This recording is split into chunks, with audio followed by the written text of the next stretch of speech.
नमस्कार. निद्रा योगामध्ये मी प्रशांत गुराफे आपणा सर्वांचे क्रोनो प्रकृती वेलनेसच्या वतीने स्वागत करतो. आंतरराष्ट्रीय योग दिनाच्या निमित्ताने आपण सुरू केलेला निद्रा योगाचा वर्ग आता 2 महिने जुना झालेला आहे. आतापर्यंत आपण दैनंदिन निद्रा योगाचा अभ्यास केला. आता याच्या पुढच्या काळामध्ये केवळ दर सोमवारी आपण प्रत्यक्ष भेटणार आहोत. मंगळवारपासून शुक्रवारपर्यंत आपण हे ध्वनिमुद्रित केलेलं सादरीकरण समोर ठेवून योगाभ्यास करू शकतो. त्या दृष्टीने आजचा योगाभ्यास पुढील 5 दिवसांसाठी आपल्याला उपयोगी पडेल अशा दृष्टीने मी आपल्या समोर ठेवणार आहे.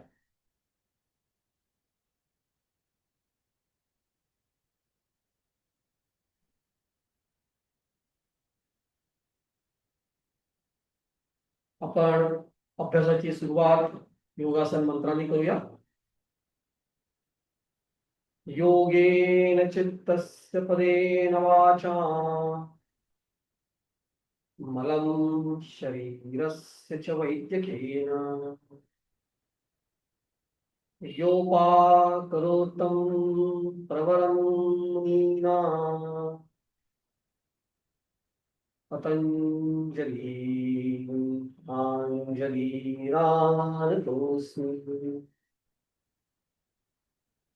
पतंजली ऋषींचं स्मरण करून आपण योगाभ्यास सुरू करत आहोत.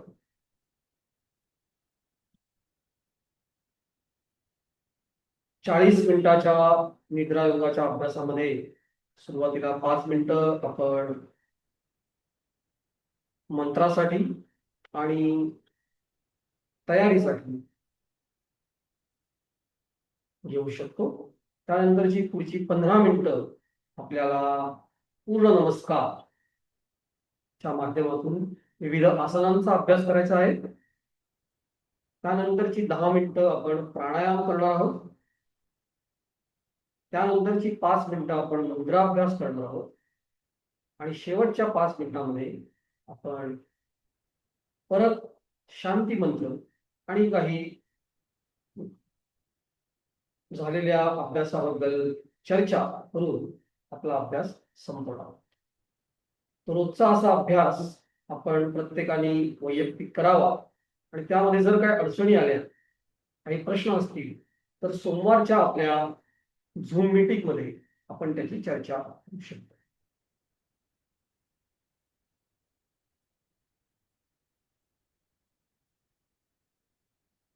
पूर्ण नमस्कार. पूर्ण नमस्कार हे सूर्य नमस्कार, चंद्र नमस्कार आणि योग नमस्कार याचा एकत्रित केलेलं अभ्यास आहे. ज्याच्यामध्ये एकूण 40 अंकामध्ये आपण विविध प्रकारची 21 आसनं करतो. पहिल्या आवर्तनामध्ये आपण प्रामुख्याने सर्व आसनांवर, शारीरिक क्रियांवर लक्ष केंद्रित करायचं आहे आणि दुसऱ्या आवर्तनामध्ये प्रामुख्याने आपण श्वासावर लक्ष केंद्रित करायचं. प्रत्येक स्थितीमध्ये आपण किमान 2 पूरक आणि 2 रेचक, ज्या ठिकाणी कुंभक असेल त्या ठिकाणी 2 कुंभक थांबण्याचा प्रयत्न करायचा. पहिल्या आवर्तनात जिथं आपण स्थितीकडे लक्ष देणार आहोत त्या ठिकाणी स्थिती पूर्ण झाल्यानंतर त्या स्थितीमध्ये आपण स्थिर राहण्याचा प्रयत्न करायचा. अशा पद्धतीने आपण पूर्ण नमस्कार हे 2 आवर्तन आपण या अभ्यासामध्ये करणार आहोत. प्रणामासन. प्रणामासनामध्ये आपण सुरुवातीला स्थिर उभे राहतो. भार आपला दोन्ही पायांवर समान पद्धतीने, हात जमिनीला समांतर, नमस्कार स्थिती छातीशी. या प्रणामासनातून आपण जातो हस्त उत्थानासनात. इथे आपण थोडस मागे झुकतो आणि आपले हात मागच्या दिशेने आपल्या कानाजवळ पण मी एकामेकांना स्पर्श केलेले अशा पद्धतीने हस्त उत्थानासन आपल्याला करायचं. त्यानंतर आपण पादहस्तासनामध्ये येतो. पादहस्तासनात दोन्ही हात आपण आपल्या दोन्ही पाया शेजारी घेतो, पंजे जमिनीच्या दिशेने असतील आणि डोकं आपलं हे गुडघ्याला लावायचा प्रयत्न करायचा आहे, गुडघे न वाकून. आता पादहस्तासनातून आपण अश्वसंचालनासन करणार आहोत. त्यामध्ये सुरुवातीला डावा पाय मागे घ्यायचा आहे, डावा पाय मागे मागचा गुडघा टेकलेला, पुढचा पाय हा दोन हातांच्या मध्ये असेल. इथे चित्रात दाखवल्याप्रमाणे आपण छाती ताठ ठेवू शकतो, अन्यथा आपण आपल्या पुढच्या पायाची मांडी ही छातीवर दाबून करू शकतो, पण पाठीचा कणा हा ताठ असेल. अश्वसंचालनासून आपण चतुरंग दंडासन 1 मध्ये जाणार आहोत, ज्यामध्ये आपण पुढचा पाय देखील मागे पगच्या पायाबरोबर घेणार आहोत आणि संपूर्ण भार आपण हा आपल्या मनगटावर.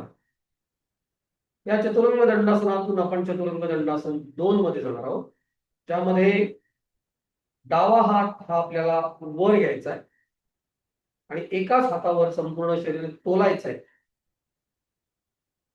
आणि दृष्टी ही वरच्या हाताकडे असेल. चतुरंग दंडासनातून आपण अष्टांगासनात जाणार आहोत. अष्टांगासनामध्ये 8 अंग शरीराची ती जमिनीला टेकली असतील. कपाळ अथवा हनुवटी, छाती, गुडघे, पाय आणि हात असे आपले जमिनीला टेकले असतील. पोट जमिनीला टेकायचं नाहीये. अष्टांगासनातून आपण भुजंगासनात जाणार आहोत. भुजंगासनात कमरेच्या पुढचा भाग हा शरीरापासून वर असेल. कोपर हे ताठ असेल किंवा थोडस आपण मुळगुण पण ठेवू शकतो, पण संपूर्ण पाठीला बाक आलेला आहे आणि दृष्टी ही आकाशाकडे असेल. भुजंगासनातून आपण पर्वतासनात जाणार आहोत. पर्वतासनातून आपल्याला आपली मान आहे ही संपूर्ण आतल्या बाजूला घ्यायची आणि हनुवटी छाती लावायचा प्रयत्न करायचा आहे. दोन्ही पायाच्या टाचा या जुळवायच्या, पाय पुढे न घेता. या आसनाला अधोमुख श्वानासन असं देखील म्हणतात. पर्वतासनातून आपण परत जो पाय मागे घेतला होता तोच पाय पुढे घ्यायचा आहे, डावा पाय. अश्वसंचालनासनात घेणार आहोत. मग अशी ज्याप्रमाणे आसन केलं तसंच आसन परत करायचंय. या आसनाला एक पाद प्रसरणासन असं देखील म्हणतात. अश्वसंचालनापासून आपण पादहस्तासनात जाणार आहोत. दुसरा पाय पण पुढे घ्यायचा आहे, डोकं गुडघ्याला लावायचं आहे, हात दोन्ही पाया शेजारी, पंजे जमिनीच्या दिशेने. तिथून आपण जाणार आहोत हस्त उत्थानासनात.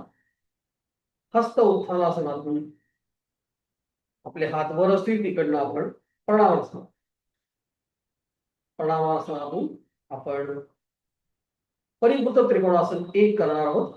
उजवा पाय उजवीकडे घ्यायचा आहे, हात जमिनीला समांतर, आणि त्यानंतर आपण उजवा हात हा डावा पायाला लावायचा आहे आणि दृष्टी वरच्या हाताकडे वर सरळ ठेवायची. त्याच्यामध्ये संपूर्ण आपल्या पाठीच्या कण्याला पीळ बसतो. तिथून आपण आता परिवृत्त त्रिकोणासन 2 करणार आहोत. दुसरा पाय आणि दुसरा हात. आता आपण उजवा हात डावा पायाला लावला, आता आपण डावा हात उजवा पायाला लावायचा आहे. वरच्या हाताकडे दृष्टी असेल. परिवृत्त त्रिकोणासनातून आपण पुन्हा पाय जवळ घ्यायचे, हात दोन्ही वरच्या बाजूने, हस्त उत्थानासनात जायचंय.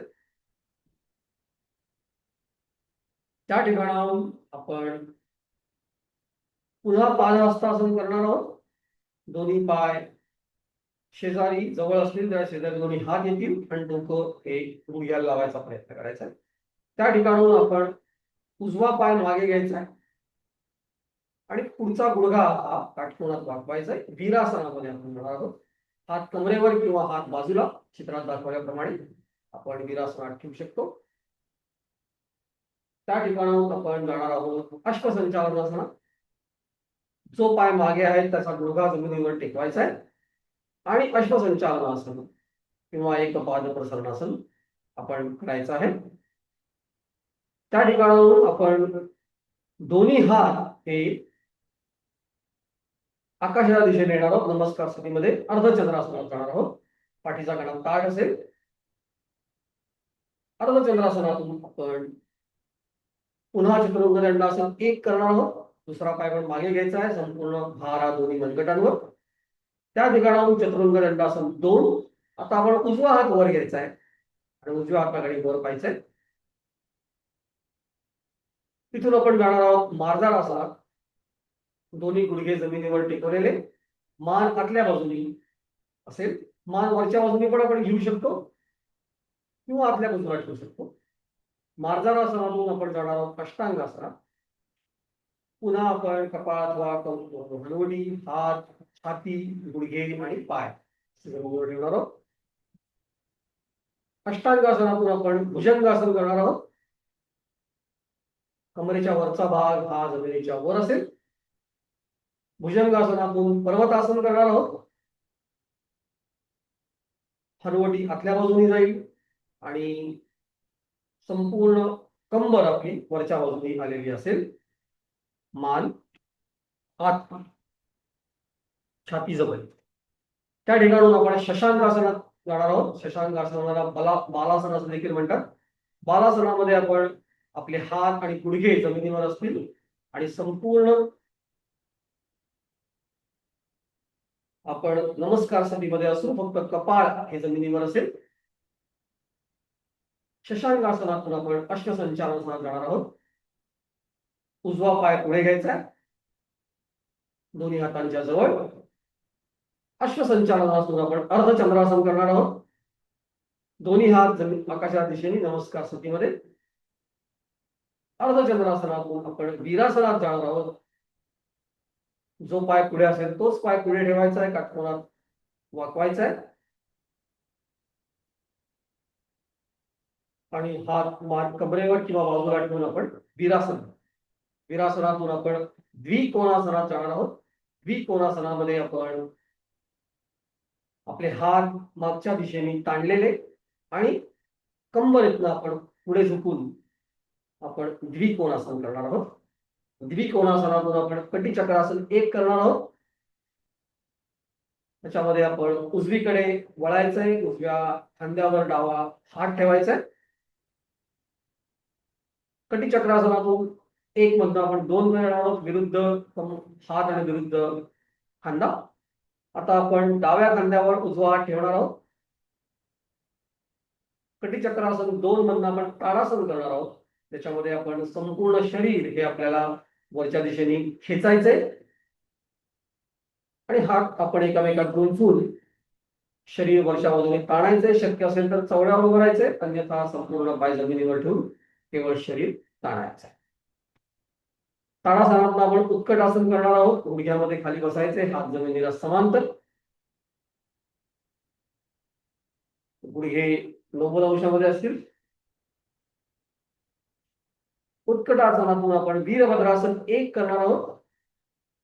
उजवा पाय मागे आणि उजवा हात मागे घ्यायचा 180 अंशामध्ये आणि जो पाय मागे घेतलाय तो काटकोनात खाली दाबायचा. वीरभद्रासन 1.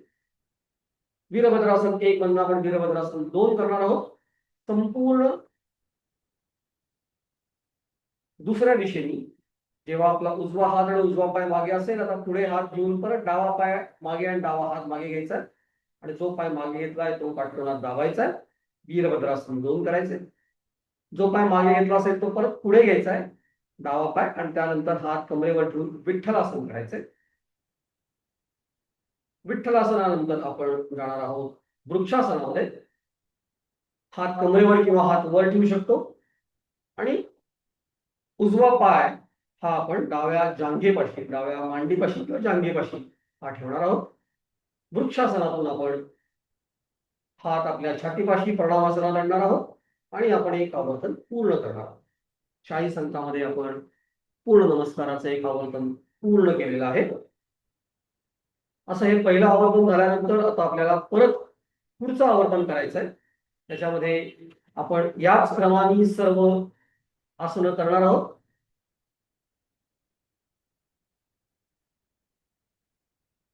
आता आपलं लक्ष पूर्णपणे श्वासाकडे असेल. दुसरं आवर्तन चालू. प्रणामासन, पूरक, रेचक. त्यानंतर हस्त उत्थानासन. आपण पूरक, रेचक. 2 श्वास आणि उच्छ्वास आपल्याला घ्यायचे. पुन्हा एकदा पूरक आणि रेचक. पुढे झुकताना रेचक करत खाली यायचंय. आता स्थिती पूर्ण झाल्यानंतर पूरक, रेचक, पूरक, रेचक.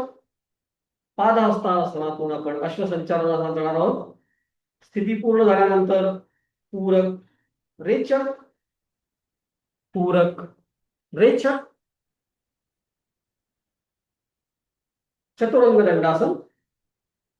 पूरक, रेचक, पूरक, रेचक. चतुरंग दंडासन 2. पूरक, रेचक, पूरक, रेचक. अष्टांगासन. कुंभक. कुंभक स्थितीमध्ये थांबायचं आहे. बाह्य कुंभक. श्वास बाहेर ठेवायचा आहे, श्वास आत घ्यायचा नाही.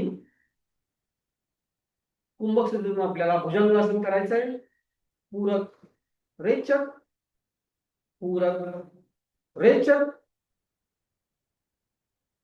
पर्वतासन.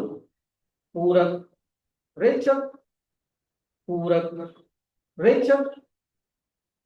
अश्वसंचालनासन. पूरक, रेचक, पूरक, रेचक. पादहस्तासन.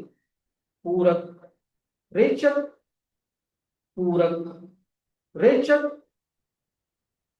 हस्त उत्थानासन. पूरक, रेचक, पूरक, रेचक. प्रणामासन.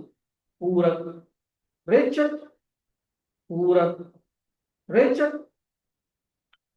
परिपूर्ण त्रिकोणासन 1.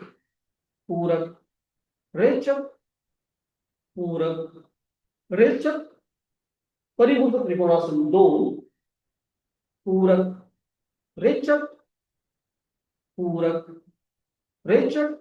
हस्त उत्थानासन. पूरक, रेचक, पूरक, रेचक. पादहस्तासन. पूरक, रेचक, पूरक, रेचक. वीरासन. पूरक, रेचक, पूरक, रेचक. अश्वसंचालनासन. पूरक, रेचक, पूरक, रेचक. अर्धचंद्रासन. पूरक, रेचक, पूरक, रेचक. चतुरंग दंडासन 1. पूरक, रेचक, पूरक, रेचक. चतुरंग दंडासन 2. पूरक, रेचक, पूरक, रेचक. मार्जारासन. पूरक, रेचक, पूरक, रेचक. अष्टांगासन. कुंभक, कुंभक. भुजंगासन. पूरक, रेचक, पूरक, रेचक. पर्वतासन. पूरक, रेचक, पूरक, रेचक. शशांकासन. कुंभक, कुंभक. अश्वसंचालनासन. पूरक, रेचक, पूरक, रेचक. अर्धचंद्रासन. पूरक, रेचक, पूरक, रेचक. वीरासन. पूरक, रेचक, पूरक, रेचक. द्विकोणासन. पूरक रेचक, पूरक रेचक, कटचक्रासन, पूरक रेचक, पूरक रेचक, कटिचक्रासन 2, पूरक रेचक, पूरक रेचक,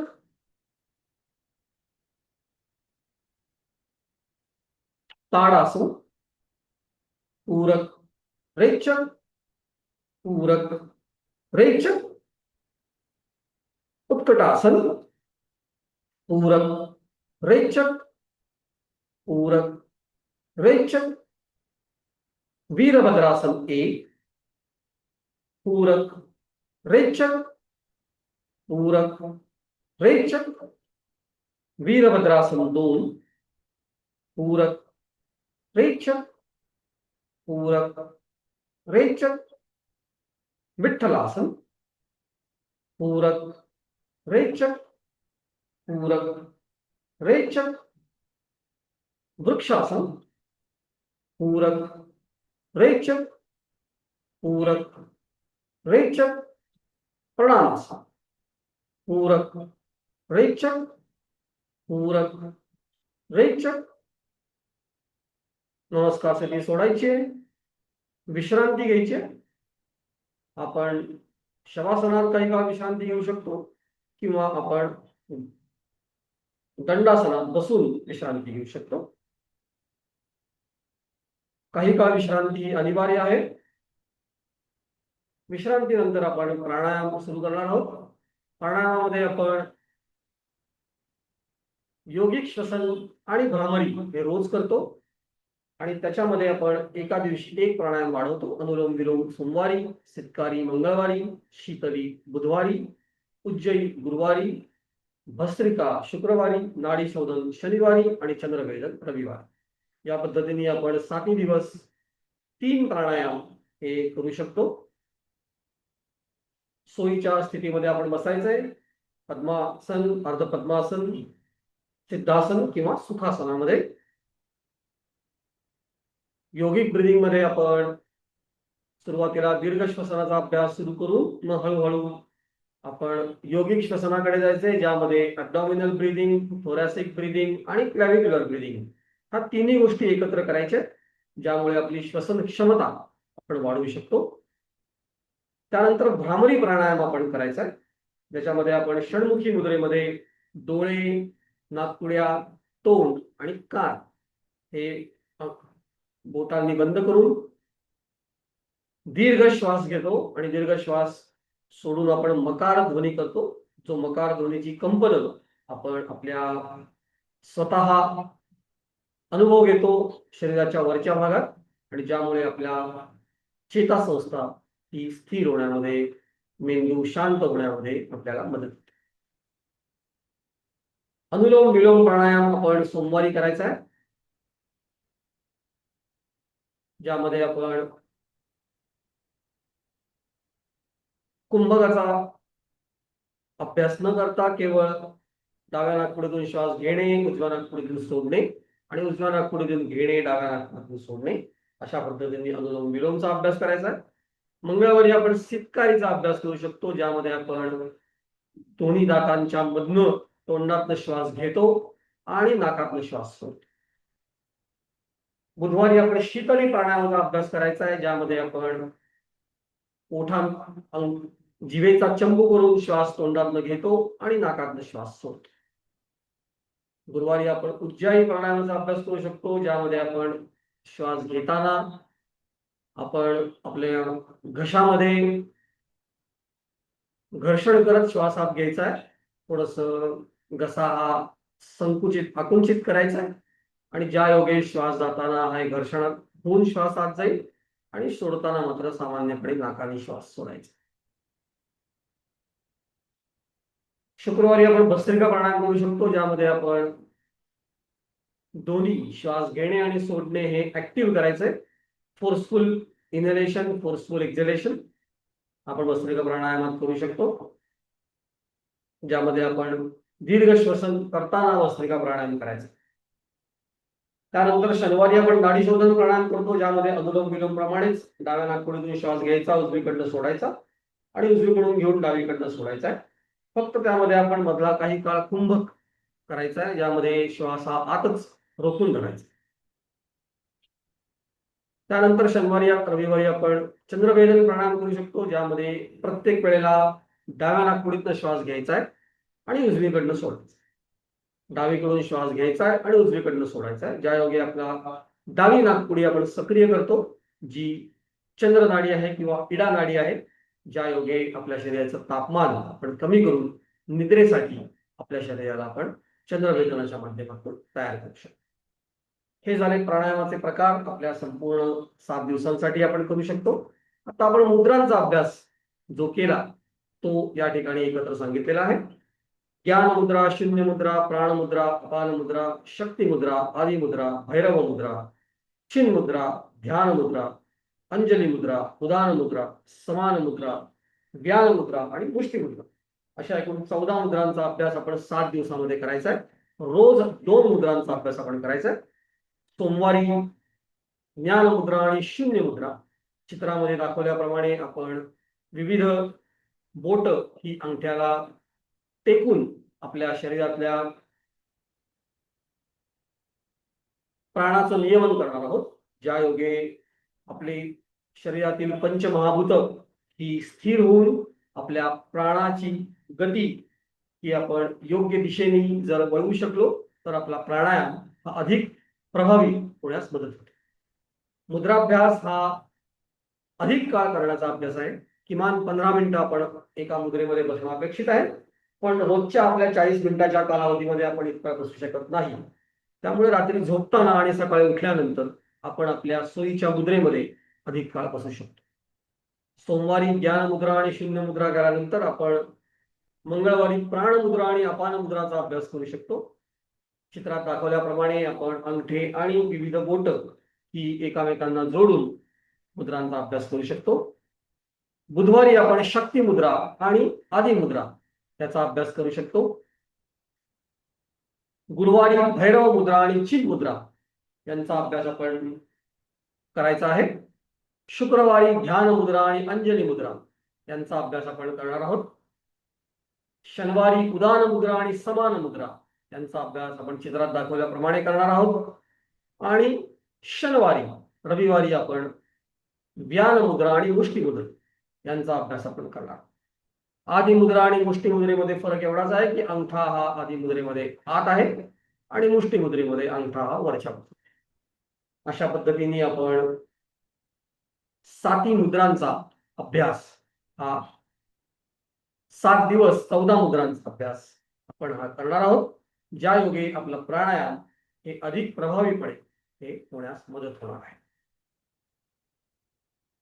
हे सादरीकरण आपल्या समोर ठेवून आपण 7 दिवस अभ्यास आपल्या ठिकाणी करू शकतो आणि जर काही अडचण आली तर आपण सोमवारी त्याच्यावर चर्चा करू शकतो. निद्रा विकारांवर आसन, प्राणायाम आणि मुद्रा या तिन्ही अभ्यासांच्या माध्यमातून आपली निद्रा ही अधिक योग्य पद्धतीने होईल. निद्रा विकारांवर आपल्याला कुठल्याही गोळ्यांचा वापर न करता, अन्य कुठल्याही गोष्टींचा उपयोग न करता केवळ योगाभ्यासाने आपण निद्रा विकारांवर चांगल्या पद्धतीने उपचार करू शकतो. फक्त या सर्व गोष्टींचा अभ्यास आपण नियमित करणं गरजेचं आहे आणि तो एका ठराविक वेळेला आपण जर रोज सध्या केला तर आपल्याला ती नियमितता मिळू शकते. त्या दृष्टीने संध्याकाळी जेवणाच्या आधी जर आता आपण हा अभ्यास करू शकलो तर आपण आसन पण करू शकतो. आसन करताना प्रामुख्याने आपलं पोट हे रिकामं असण्याची गरज आहे आणि आपण झोपताना प्राणायाम आणि मुद्राचा अभ्यास करू शकतो. पण आता अभ्यासासाठी आपण जर तिन्ही गोष्टी एकत्र केल्या आणि 40 मिनिटांमध्ये हा संपूर्ण अभ्यास एकत्र केला तर आपल्याला सवयीच्या दृष्टीने आपण आपला निद्रा योग हा संध्याकाळी जेवणाच्या पूर्वी करणं हे सोयीचं असू शकतं. काही जणांना तो रात्री झोपताना सुद्धा करायला आवडू शकेल, तसं आपण प्राणायाम आणि मुद्रा करायला हरकत नाही. केवळ मात्र असं न करताना आपलं पोट हे मोकळं असण्याची गरज आहे. म्हणून आपण रात्रीच्या जेवणाच्या पूर्वी आसनाचा अभ्यास करावा आणि जेवणानंतर आपण प्राणायाम आणि मुद्रा करण्यास झोपण्याच्या वेळेला हरकत नाही. आता आपण योगाभ्यासाची सांगता शांती मंत्राने करूया. सर्वे भवन्तु सुखिनः, सर्वे सन्तु निरामयाः, सर्वे भद्राणि पश्यन्तु, मा कश्चित् दुःखभाग् भवेत्. ओम शांति शांति शांती. संपूर्ण प्राणायाम आणि मुद्रा अभ्यासामध्ये आपले डोळे मिटलेले असतील. एकदा आपल्याला सर्व प्राणायाम आणि मुद्रांचा अभ्यास कसा करायचा समजल्यानंतर आपण डोळे मिटूनच अभ्यास करायचा आहे. आणि सगळ्यात शेवटी डोळे उघडताना आपण आपले दोन्ही हात हे आपल्या एकामेकांवर हळुवारपणे घासून आपल्या चेहऱ्यावर ठेवून आपल्या हातांच्या आत डोळे उघडायचे. ज्या योगे आपल्या हाताची ऊर्जा ही आपल्या डोळ्यांना मिळून आपल्या डोळ्यांना त्याचा चांगला परिणाम होऊ शकतो. त्या दृष्टीने आपण संपूर्ण 7 दिवस योगाभ्यास करावा. कुठल्याही खंड न करता करावा. शनिवार रविवारी सुद्धा करण्याचा आग्रह आपण इथे म्हणतो आहोत, तो आपण अवश्य करावा. सुरुवातीला सांगितल्याप्रमाणे आता याच्या पुढच्या काळामध्ये आपण केवळ सोमवारी याच वेळेला प्रत्यक्ष झूम वर भेटणार आहोत आणि मंगळवारपासून ते रविवारपर्यंत आपण हे रेकॉर्डेड सेशन बघून आपण आपला अभ्यास करावा आणि आपल्या निद्रेसाठी या सर्व गोष्टींचा सकारात्मक उपयोग होईल अशी मी आशा करतो आणि आपल्याला निद्रा योगासाठी शुभेच्छा देतो. धन्यवाद.